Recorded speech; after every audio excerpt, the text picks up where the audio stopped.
Day 0. Preparation. I have participated in Inktober once before, but I hadn't completed it and my skill level was a lot lower compared to how I draw nowadays. This time I'm going to go digital and use my drawing tablet rather than markers that I had previously used. Still, I want my pictures to resemble real ink as much as possible, so I found a pack of brushes for Krita that had been made with this exact purpose in mind. A great pack I recommend it with all my heart to those who want to imitate ink texture and also use Krita. Though I'm sure every art program has a pack like this already, so in case you want to participate, considering how old the challenge is, finding one shouldn't be a problem. Afterwards, I found out how to get a list of 2025 Inktober topics earlier. You can just sub to Inktober mailing, by the way, pretty easy to be honest, and planned out my strategy. I decided to start in September, think through what to draw for each topic, do as much in September as I possibly can, and finish whatever is left in October. This is what I advise people do if they are not sure they can complete this challenge in time. I know that I can't physically pump out a drawing a day purely because of how detailed they are, regardless of how much time I spend drawing each day, so that was the right call for me. Well, without further ado, let's see what results I got for each day. Day 1. Mustache. Mustache is the first topic on the list, and I'm gonna be honest, I wasn't sure what to do about it. I have quite a lot of characters, and there are some who have a mustache or beard, but there are only a couple of them who have an approved design. Besides, if I were to draw my OCs, I want to draw them so that, even out of context, it is more or less understandable what is going on. Thus, I started thinking about characters from movies and cartoons who have a mustache. I don't know why, but Dude from Screen was the one I remembered first and the one I settled on eventually. My brother Artyom helped me to find a good reference and I based my first drawing off of it. It was a great practice not just to remember how to hatch, as it feels a little different in digital, but also to get used to the new brushes. Here is the final result. I could see how this drawing might have been improved, but I still like it. It definitely has a certain mood to it. Day 2. Weave. I knew from the get-go what I should draw for the second topic. At the time I was working on finishing the 4th Hollow Knight Pantheon, and a lot of people in the Hollow Knight community were hyped up about the release of Silksong, so Ornate, who is partially a weaver, was a perfect candidate. I was hesitant, choosing between Ornate sitting in front of Hera the Beast's resting place, her supposed mother, and Ornate jumping up on Hollow Knight to keep him still so we can dream nail him.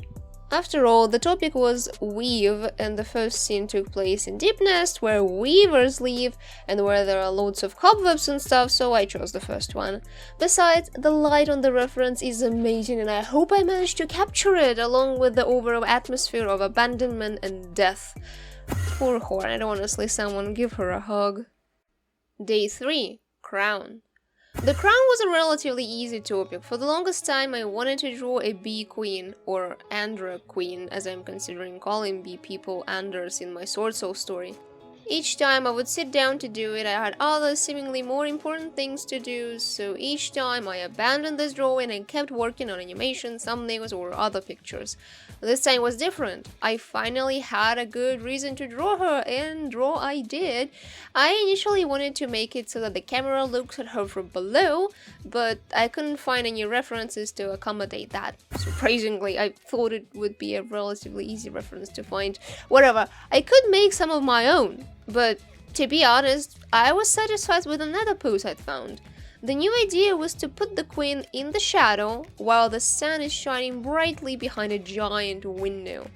They are half bees, half people, which is evident by their antennas, the helmets that the soldiers behind are wearing, as well as the decorations in the background. The stained glass has a honeycomb-shaped pattern, the imitation of a liquid like honey is going down from the columns, and the throne has flowers and leaves all over it. The queen herself is quite gloomy. I have a feeling she's thinking about her place in the life of the country, probably considering what she should do to improve it. Could she do anything to improve it? Was she good enough for them? As for me, I think this picture is good enough for me. The light from the window looks amazing, and I finally drew what I'd been thinking about for so long. It's not the last picture from the Sword Soul project though, there will be quite a couple more. Day 4. Murky. The word murky, the fourth topic, immediately got me thinking about this crime scene. It's from the book I'm writing, They Will Be Calling Me. The man in front is called Edgar. He is a chemical engineer who was extremely upset with the new head of their scientific facility after he fired his master, the person who used to work in the facility before him and the one who taught him everything. It didn't matter whether it was deserved or not, Edgar had decided what he should do. He got the right chemicals, and here in the picture he's poisoning a mug of coffee that should belong to the new head of the facility, Neon. If only Edgar knew what he had done. Oof. Anyway, in terms of the picture itself, it's slightly simpler than the ones before. There is only one character and a pretty blank background. However, I think the murky, sus mood is definitely there, and the only source of light, the open door, emphasizes how whatever is outside is good, and the deeds happening in the office, inside, are dark and honestly unforgiving. Day 5. Deer. I don't exactly have that many associations with deers, to be honest, so I decided to turn it into a mini-comic. There we have Orphe visiting Casper's parents' house. Both characters are from the They'll Be Calling Me book that I'm writing, as well as from that Mamma Mia animation that people had mixed opinions about. Check it out if you haven't yet. Anyway, it is Orphe's first time there, and he's quite impressed with the aesthetic and all of the different, seemingly old things around. Casper, though, knows the place inside out. It's his old home after all, and just as a joke, decides to prank his friend with one of the deer heads. I would say that the shells in the background and backgrounds generally gave me the most headache, and primarily because of them this piece took longer than most others, overall around 3 to 4 days if I remember correctly. Kind of the reason I started this challenge earlier, I knew there are gonna be detailed, bigger pieces like this one that would take longer. Besides, comics and manga are not things I'm well acquainted with, so making sure the frames don't look ugly and still convey the short story I was going for was very important to me. For the same lack of experience with comics, I didn't know whether to type the text I needed and choose a nice font for it, or just write the words down myself with my ugly handwriting. As you can see, I definitely went with the second option. Day 6. Pierce. This piece is based on my original Sword Soul story concept with half insect, half human people again. I'm going back and forth between this story and the They Will Be Calling Me story, ain't I? Whatever. Here we see Lever, a little guy on the right, watching his dad catching fish. They are half dragonflies, and dragonflies in real life spend their childhood underwater, having no wings to fly. This is why the child on the right has no wings and no antennas, seemingly looking like a normal human with the exception of giant eyes. His dad, on the other hand, has every attribute of a fully grown dragonfly. I'm thinking half dragonfly people can live both underwater and above it at any stage of their lives, but adults naturally feel more comfortable flying while kids are mostly swimming. It was a little challenging to get the poses and perspective right. After all, I wanted this piece to look dynamic and breathing with life. Lover's pose was somewhat challenging as well, but I have enough experience with drawing characters to get him right eventually. Technique-wise, I was a little stressed regarding how on earth I was going to draw water. Even in color it was rather hard for me, but doing that in black and white? Regardless, I started small, focusing on the characters and giving hints on the background behind them. Then I imagined how cool light going from above would look and worked on that, erasing the background I had drawn to get it. Some fish here and there, some kelp, and the rowing felt right. You can definitely understand they are underwater, and the surrounding things only confirm it. So overall, I'm very glad with the result. It looks just as I imagined, if not somehow better. Day 7. Starfish. That was the second hardest topic to draw, not because it's particularly hard itself, but because I had no idea what the hell I was going to draw anyway. I didn't want to just draw something basic like Patrick from SpongeBob. There was also a suggestion to try drawing the starfish from Nemo, but looking up her screenshots didn't inspire me anyhow. Fortunately, when I shared my struggles with some of my group mates at college, one of them started suggesting me different options and finally mentioned Shark Tale. I didn't remember any starfish, but the cartoon was kind of funny, so I looked it up and there were no starfish indeed. At least I haven't found any. However, I decided screw it, and now my drawing has Starfish. Oscar and Lola, who are both on TV kissing. What's more, Oscar really is a star in the ocean at that point, so it kind of makes sense. The most interesting part of the drawing process for me was to figure out how to imitate old TV static on the screen. It was rather easy, to be honest. Adding a layer of white with low opacity, curved white lines, and some sprinkles of white on top did the job, and now the TV really does look like a TV. How it works underwater though is not my problem. Day 8. Reckless. Immediately, I knew I was going to draw Casper. He and the word reckless are nearly synonyms at this point. A lot of his decisions, whether consciously or unconsciously, can definitely be called reckless by most. The question was, what exactly should I draw him doing? And that's when it hit me. I'm going to draw him when he gives Tracy flowers for the first time. I'm planning to tell the full story of their meeting in one of the future animations, but for the sake of explaining this piece in short, Tracy recently moved because her country had become dangerous to live in. Her new place was alright, but she didn't know where her relatives were and being alone felt scary at times. She didn't let anyone in, even after Casper had shown himself to be kind and helpful. That's why Casper decided to find a new creative way to cheer Tracy up. He quite liked her after all. So, with the help of Orphe, Casper utilized his show equipment to hang himself from the balcony above Tracy's apartment and give her a big bouquet of flowers. A seemingly small gesture made big because of the way it's done.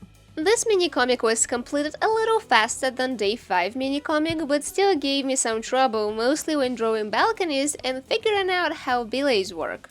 I'm still not sure about Orphe's guitar. It seems okay, but I feel like it could be worked on a little more. Unfortunately, the clock is ticking. I'm quite in a rush to complete everything in time, so it's gonna do for now. The most important part is that it conveys the story the way I intended to, and the situation depicted is definitely unusual. Day 9. Heavy. Heavy was a little bit of a weird topic for me. On one hand, there are infinite things I could potentially draw. On the other, I could settle on none of them.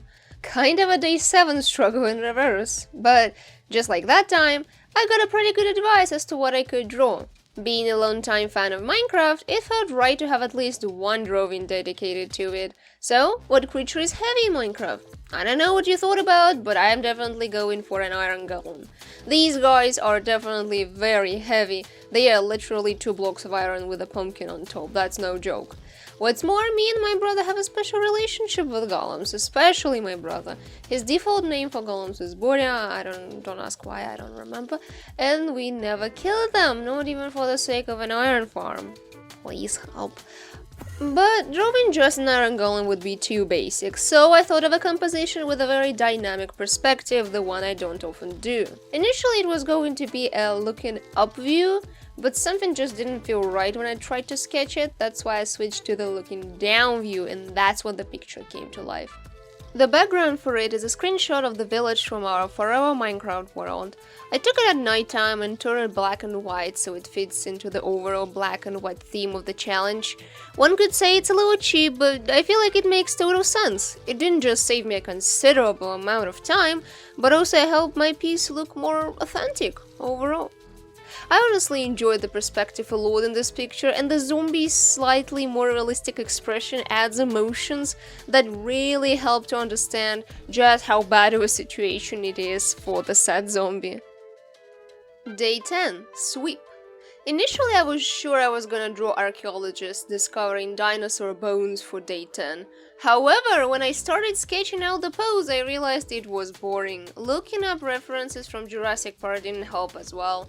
If the shot was close enough to see the brush, well, then the archaeologist was almost non-existent. If I zoomed the camera out further, then the person would be visible, but the bone placement became an issue. It wasn't obvious that it was a dinosaur. The sketches just didn't click with me.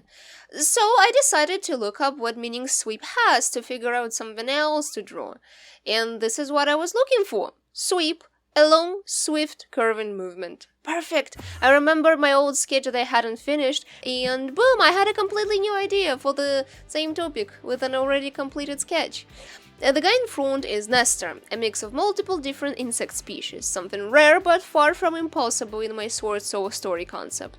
For instance, in this picture alone you can see butterfly wings and antennas, an additional pair of arms that spiders usually have, as well as fangs common in both spider and mosquito-based species. The man behind him, the one he's fighting, is a half-bee soldier. They normally have women soldiers, but he's one of the rare exceptions amongst them. Nestor is confident though, when it comes to fighting, rarely anyone can defeat him. The background for this piece is simple yet telling. The oval shaped wall behind represents something like an arena they are fighting at, and the light from above with the dust at their feet completes the picture, making it believable. Day 11. Sting. The topic for day 11 is literally Sting. There was no other way for me but to draw some of the Sword Soul characters, preferably wasp-based or bee-based, as their spears are basically just like stings of the real insects. So I did both.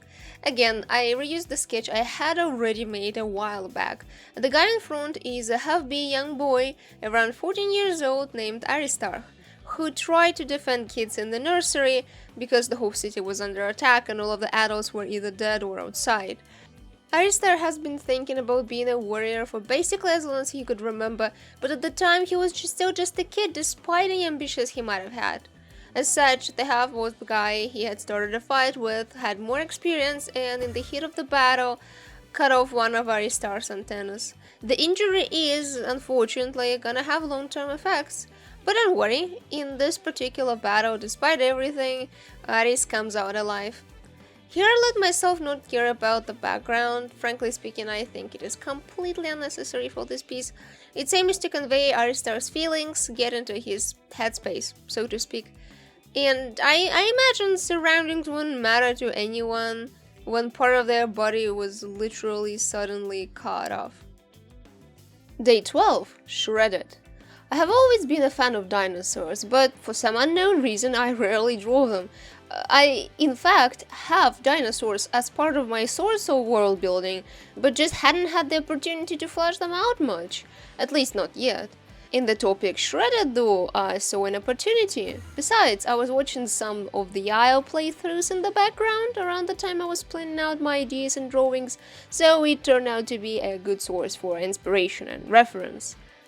Everything is happening at night, so the picture is mostly dark. I really like the stars in the sky, and Sarah's face turned out pretty well too. I feel like the picture is a little basic overall, despite me trying to find an interesting angle and a pose that should have made it more dynamic. This might be because of my lack of experience with drawing animals in general, including dinosaurs. And I feel like it's definitely an area I should pay more attention to in the future. Day 13. Drink. After a whole row of dark and tragic pictures, it's time for something silly and fun. And the topic drink could go a lot of different ways, but I personally took this opportunity to draw some bubble tea and two of my cutest characters from the They Will Be Calling Me story, Stefan and Aina. Stefan is very special to me despite having a relatively small role in the book. In fact, he was the main character in my very first short animated film. It's posted on my second channel, but I'm planning on posting it on my main channel too to discuss it and maybe redo some parts of it as well. Stefan is a Vitiligo gamer boy who likes spending time with his friend Aina. She is even more of a gamer than he is, and she also has some distinct features such as heterochromia and freckles. Here they are sitting in a huge gaming chair, playing together. Or, judging by the fact that Aina is the only one holding a controller, she's playing some single-player game while Stefan is watching her. There isn't much else to it, but as I've said, it's just a nice, sweet scene where everyone is happy and having fun. Day 14. Trunk. I definitely wasn't going to draw an elephant, though I feel like it's the first thing that comes to mind upon hearing this topic. Not in my case though, no. I decided to draw Casper again, this time in his childhood. First of all, I feel like this picture of him in the background from day 5 is extremely cute, and drawing more of him like that would be interesting. And second of all, his tree climbing abilities are actually relevant to the main plot of his own little life story that I'm making animations about. So I might even reuse this piece, or the pose at least, in future animations with him. Anyway, here we have little Casper climbing up a tree. There is no great purpose for doing that, he's just a bored kid who doesn't have the internet after all. I really like the way his shirt turned out, these folds look very realistic to me. I was slightly worried about the trunk itself at the beginning, but by mixing multiple pens and having a good reference, it turned out nicely. Day 15. Ragged. Ragged is another topic where I drew Casper, this time older, after he had moved away from home. I knew I would be pretty tired by the time I got to topic 15, so the idea I had written was Casper is looking at a ragged photo in a frame. I thought only Casper's hand is going to be visible and the rest is gonna be the photo, but as I started sketching I realized that it would probably be too boring, so I went with a slightly different route. First off, no frame. It would only take away from the fact that the photo is ragged. And also, the photo is not gonna be held anymore. Instead, I put it on the floor while tired Casper is sitting close to it. To get the paper texture right, I bought up one of my A4 printer papers, put it in front of me and took a couple of photos. With some adjustments, it fit perfectly. The hand placement gave me a little bit of a headache, but with a couple of references I quickly managed to sort it out too. Initially I thought he would be wearing shoes or slippers, but after thinking about it I realized that just isn't natural for Casper to wear any sort of shoes at home, especially when it's clearly nighttime and there are no other people around. So now my phone has like about 10 pictures of my foot that I asked my brother to take just so I could have a good reference. It was worth it though. I think this piece might just be my favorite of the bunch, at least so far. Despite the fact that I've always preferred drawings that show characters' emotions through facial expressions, and this is clearly not the case here, I still like this picture to the bottom of my heart. I don't know what it is. A very realistic photo, a foot that I like so much, or probably just the mood of the picture as a whole. I didn't look at it this way, but my mom also pointed out how not just the photo is rugged, but Casper himself also seems kinda rugged. So I guess I completed the prompt on multiple levels this time. Day 16. Blunder. This picture is inspired by one of the scenes in my They Will Be Calling Me book. To describe it well, I should probably just read you the paragraph it refers to. Although the scientist was slightly smaller and started to run a few seconds later than his opponent, his speed was much higher. He caught up with Vakar and, clinging to his hand, jumped on him. With a little blade, Tim attempted to strike. His opponent reacted phenomenally fast. Without even stopping, he jumped and turned, twisting himself around his own axis. It weakened Tim's grip. He snapped off the guy's back. While Tim was still in the fall, Vakar struck him with his hard segmented tail, like with a bat, and although the main blow was straight to the stomach, Tim was most frightened by the stinger that had clearly hit him. For context, all of this is happening in a virtual reality game. It is important for Tim to win, but it's just his first time playing and there are a lot of things he doesn't know yet. Can't tell much else though, otherwise we are gonna get into major spoilers territory. This drawing is a little different from the rest because here I tried using a different coloring technique. It is mainly present in the faces that are not fully hatched like in the previous drawings. And also Vakar's jacket has these white gradient dots. I saw something similar in Death Snow's manga, the first manga I've ever touched in my life by the way, and notice how well the artist manages to balance simplicity with clarity in that book. So I thought it is reasonable to study that and incorporate in some of my pieces, at least partially. Day 17. Ornate. Initially for the theme Ornate, I wrote on my ideas list Carp's ash container. Carp is one of the characters who unfortunately dies pretty early on in the They'll Be Calling Me book that I'm writing. It's not a secret or a revelation, just a fact in the story that motivates another character to act a certain way.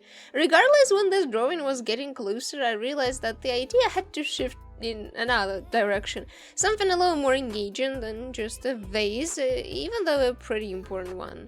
So I went around asking for ideas again and found out that the word ornate is often used when talking about daggers, especially the ones royalty sometimes has. Ornate daggers are not exactly meant to be used as a weapon and more so as a decoration, but that was perfectly fine with me. In fact, I constantly draw weapons in use, and some changes in this regard were welcomed. The final idea I settled on is that Selena, the woman in the back, is looking through her books to find information about one very important stone. Meanwhile, the little girl in front, her assistant, is cleaning her royal dagger. Selena's design is relatively simple and is based on the comet moth. Her assistant, though, is based on the smallest insect in the world, a firefly. Or at least one of the smallest. There might be multiple tiny insects, don't quote me on that.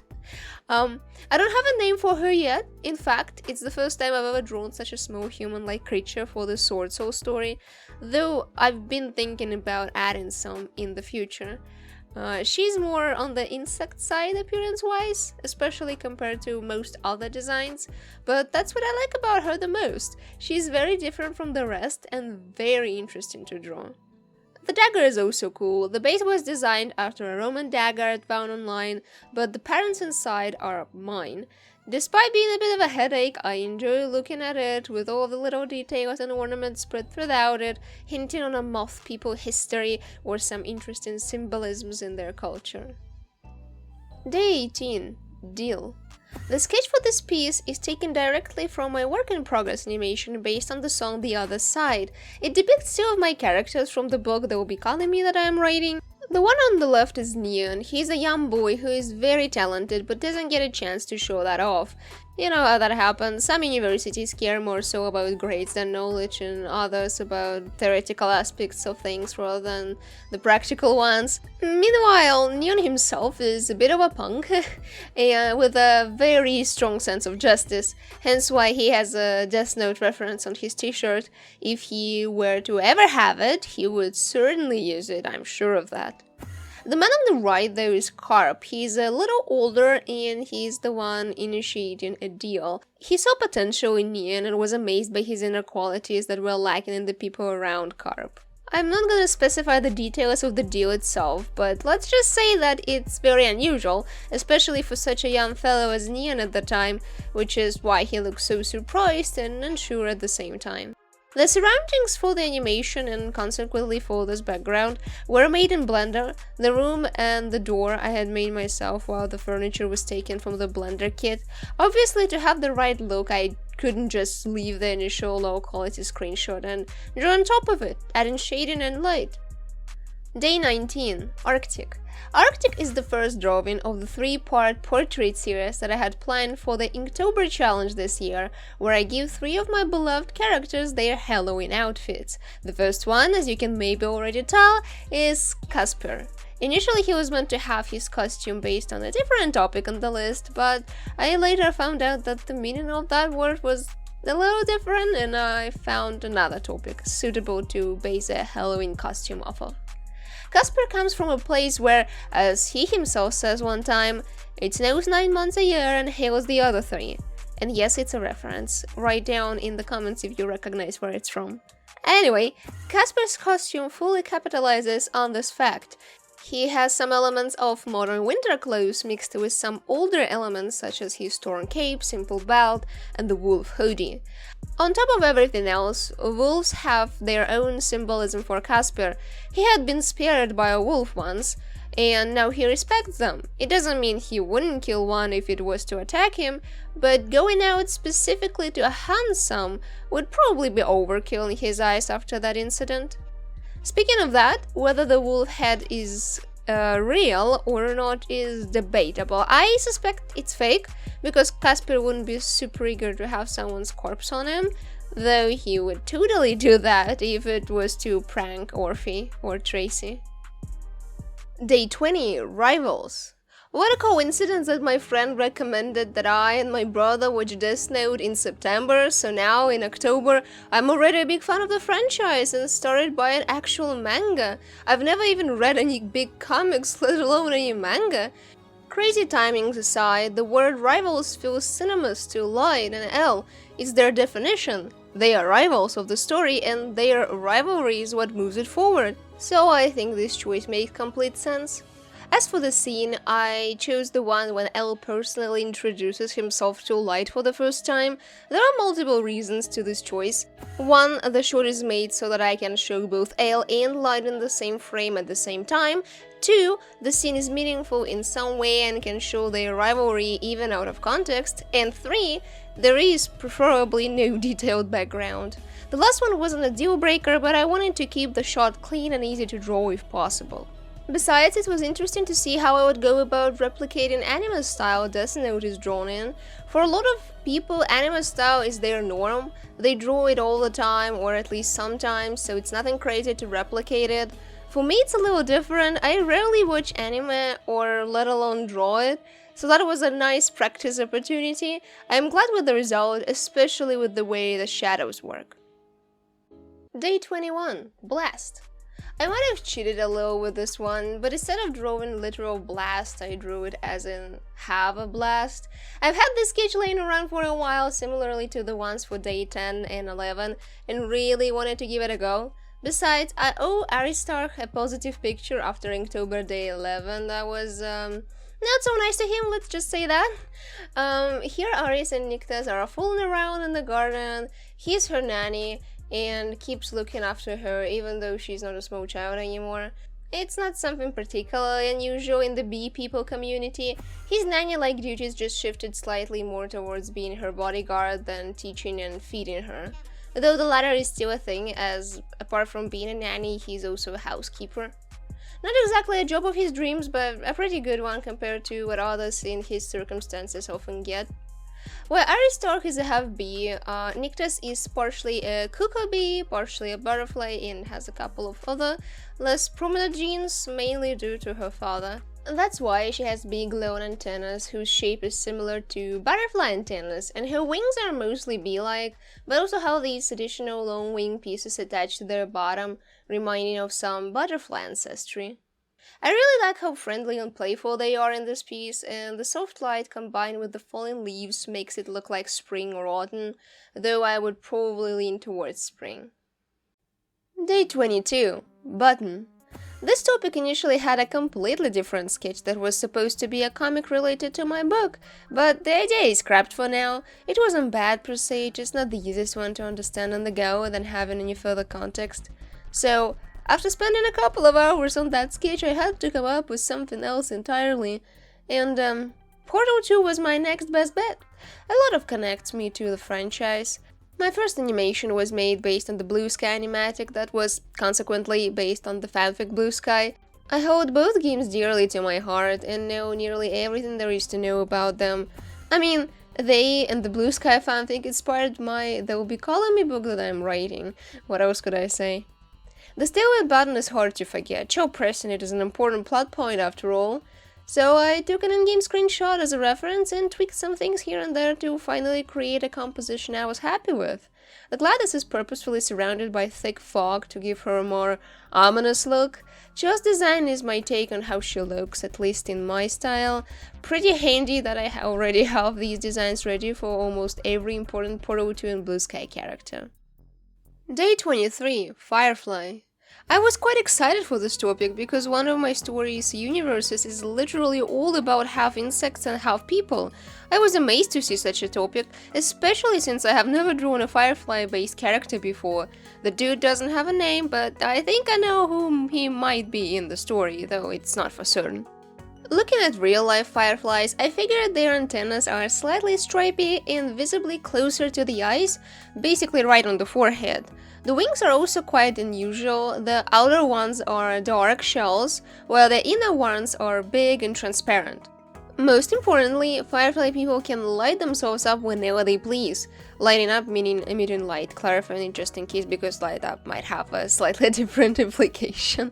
I imagine this guy being very outgoing and the type who likes showing off a little, which is only exaggerated by his ability to glow, but still unusually chill about most stuff. However, might suddenly become serious and even outright spiteful if someone is doing something wrong based on his standards, at least. Day 24, Rowdy. Rowdy was a little hard for me to figure out. I usually like drawing a lot of characters, but this time I just wasn't in the mood to draw a rowdy crowd. I knew it was gonna take a lot of time and I didn't have that luxury, so I went with another suitable option. I drew a rowdy baby. On top of everything, I don't have kids in my pictures that often, another good reason to settle on that idea. The characters here might be familiar from Day 21, Blast, and Day 11, Sting. Aristarch and Nyctus. Here they are both much younger than in any other pictures, but it only added to the interest, especially when it came to Nyctus. Aris is a young adult here, 20-something, so he looks a lot like his base design.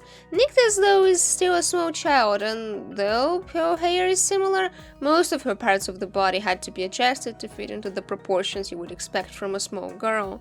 Initially, Nyctus had a much calmer look, more so just upset than rowdy. That's why a little later I changed her head position. Who could have known that the moment I put her head up she would start looking a lot louder and a lot more uncontrollable. A little bit of a wild reaction to a broken toy in my humble opinion, but I feel for her in a sense. What's more, it fits her character. She's kind and energetic, but can be uncontrollable and hot-headed at times. Thus, I would imagine her behavior as a kid would sometimes be something like it's depicted here. Day 25, Inferno. The second portrait of the three-part series I came up with for this year's Inktober is on the way with the Inferno topic, a Halloween outfit for Orphe.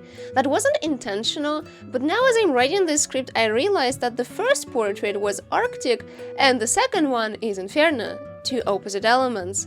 It's even funnier that Casper and Orphe are also opposites. While Casper is an improviser who has a tendency to resort to violence when push comes to shove, Orphe is a calmer and more organized person who is very passionate about music.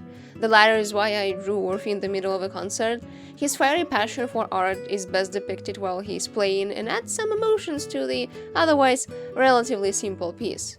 The guitar was a little painful to draw, but it's not the first time I did it. Hello to the day 8 drawing, so I knew what to do and what I had to pay attention to, and using some reference I managed it pretty well. I almost forgot the strings though, that would have been embarrassing. Anyway, this is the first piece where I can say that it's a bit of a shame it's black and white. The outfit would have looked a lot more thematic with colors, but every other picture for the challenge so far has been this way and it's not about to change. Day 26, Puzzling. This scene for Day 26 was initially meant to be much darker and depressing. Tracy, the girl in the picture, is looking for her parents, who she lost after recently moving into a new country because hers had become dangerous to live in. I touched on this topic in the Day 8 drawing as well, check it out if you haven't seen it yet. But basically my intent was to draw her sitting on the floor in a dark room staring at a wall of clues she had collected but couldn't piece together. As I sat down to actually draw though, I realized that this picture, in essence, is basically that meme with the guy showing his board of clues like a madman. I have had thoughts of drawing meme adaptations with my own characters for a while, so this was the perfect opportunity to have a go at it. So now, in the final version, Tracy is standing facing the viewer, pointing at her board and different posters she has. Casper was added looking at the girl from the side. He doesn't quite understand everything she's saying, but definitely feels how on edge Tracy is, thus he himself is anxious and confused. The details on the posters were a little bit of a pain, but I did make them a little more interesting, primarily because my brother suggested adding some funny Easter eggs. I'm actually curious whether all of them will be found or not, so if you see any character quotes or you recognize something, whatever that is, comment it down below with the name of the show, book, cartoon, or whatever else it's taken from. Day 27, Onion.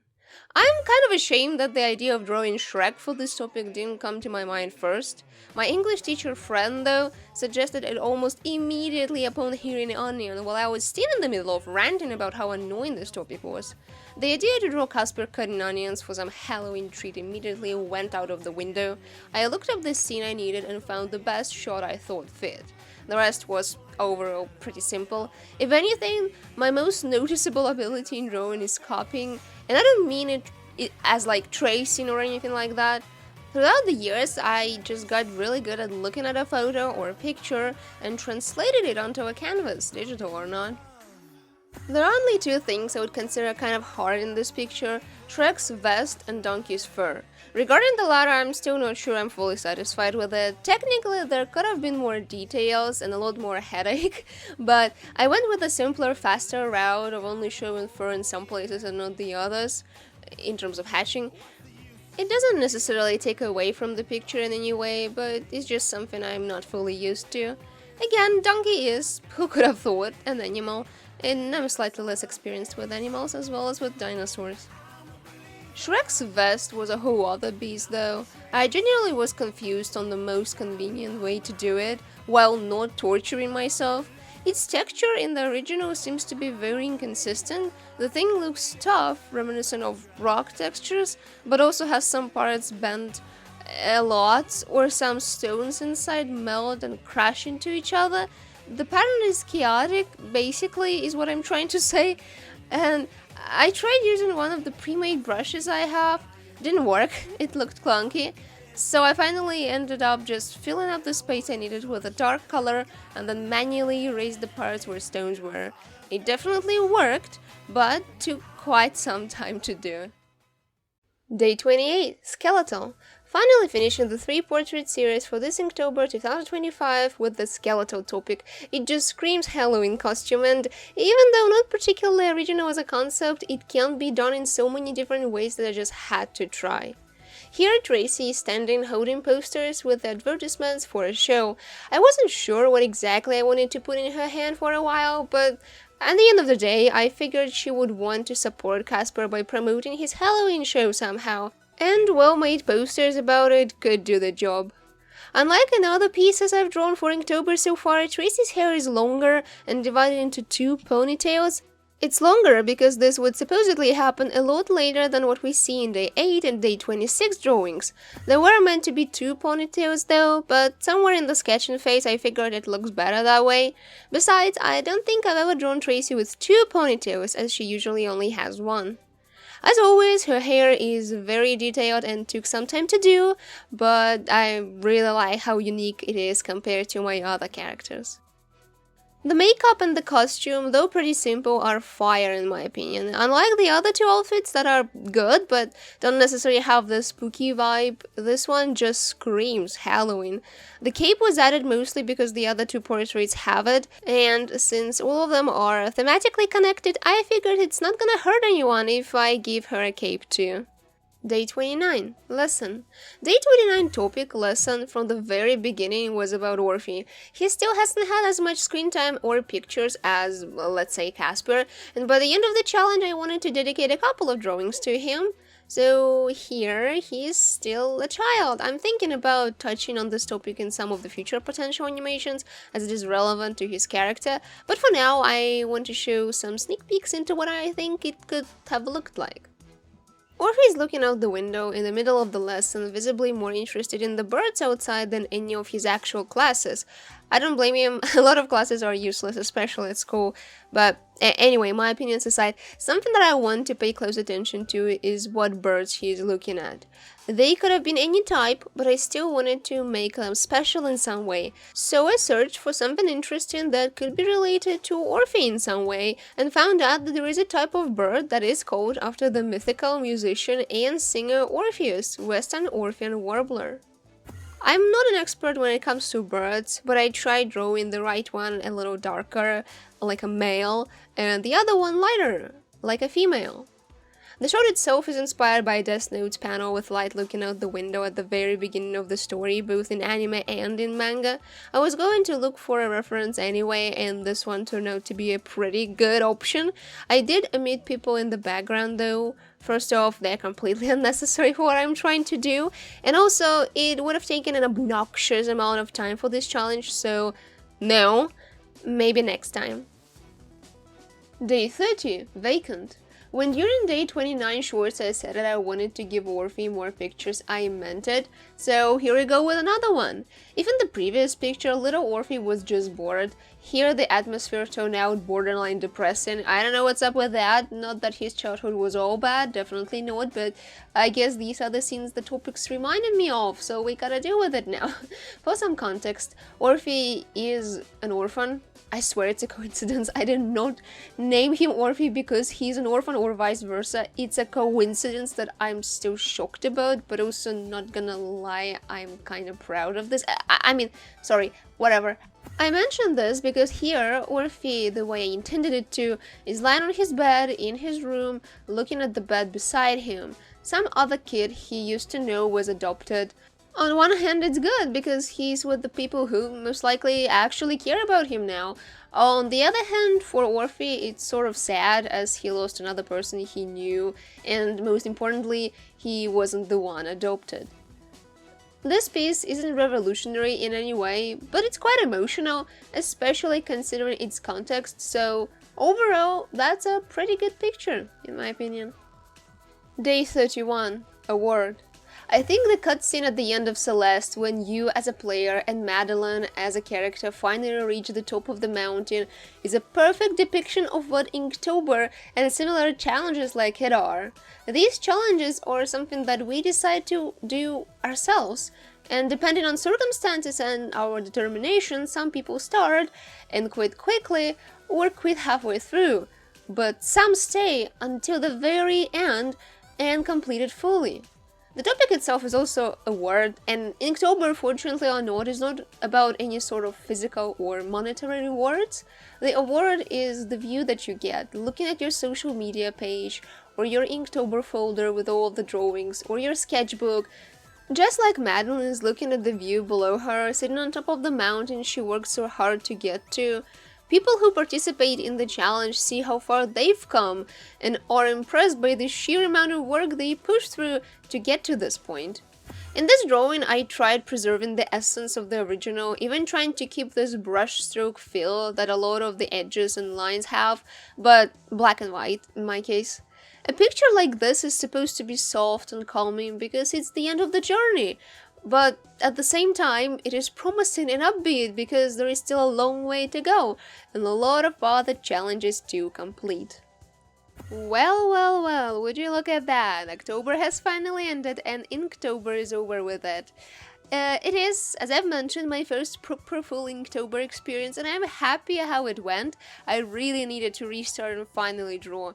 Here's a funny thing, I'm an artist who has been mostly doing animations for the past couple of years and I've always been happy with my progress, don't get me wrong, but I also felt like I didn't have any fresh art pieces to show anyone.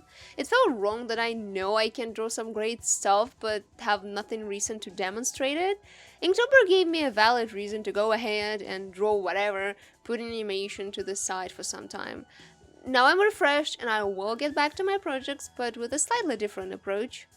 Completing this Inktober challenge didn't just teach me how valuable some small pictures here and there can be, and that there is a way to make them useful, but also trained me to create videos. I posted one short video every single day of October. Certainly a big part of what helped me is A, I had started this challenge 1 month in advance, and B, I had a certain pattern that I would follow for all of my shorts. However, I still had to make regular adjustments, choose music and so on. My mindset now is much more dedicated to not just making animations, but also promoting myself through other content. The video you're watching now is an example of it. I want this channel to grow and I have a lot of ideas for both short and long form content. And what's better, I learned how to be efficient about it. Overall, I think it's worth to participate in events like this if you don't expect any sort of rewards from outside. In case of Inktober, for example, I would like to be featured in one of the posts on their Instagram page, as I believe there were a lot of artworks that I've drawn worthy of it.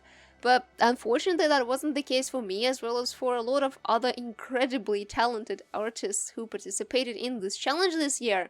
The artworks, judging by the comments, seem to often belong to the same people over and over again, the ones that's posted on the Inktober account. I haven't looked that up personally, but that's easy to check if you're curious. What's more, they don't repost 20 drawings they could have, but half of that or less most of the time. I guess they don't really care. Luckily, I don't care either.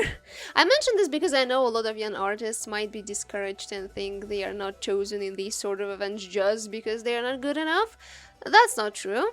In fact, you probably are good enough, but there are often other factors at play. Acquaintances, money, luck after all. Participate in these challenges because you want to, and don't expect anything in return. Even if today didn't pay off quite the way you would like it, there are other events ahead and a lot more projects to come, trust me. Just please start early. Unless you specifically want to do one drawing per day and that is very important for you to do exactly that, plan ahead. Think through your ideas for topics, write them down, sketch them even. Strategy is key and it will make your experience a lot better and a lot more enjoyable. At least that's what I think. With that out of the way, I suppose it's time to wrap up this video. If you stayed around until the end, you're an absolute sweetheart and I'm glad my talking was interesting enough. There are more videos to come, so subscribe to not miss them. Also, write a comment on anything really, and like the video if you enjoyed it. That might make the algorithm push the video further. Please. Thank you for watching, and I'll see you next time.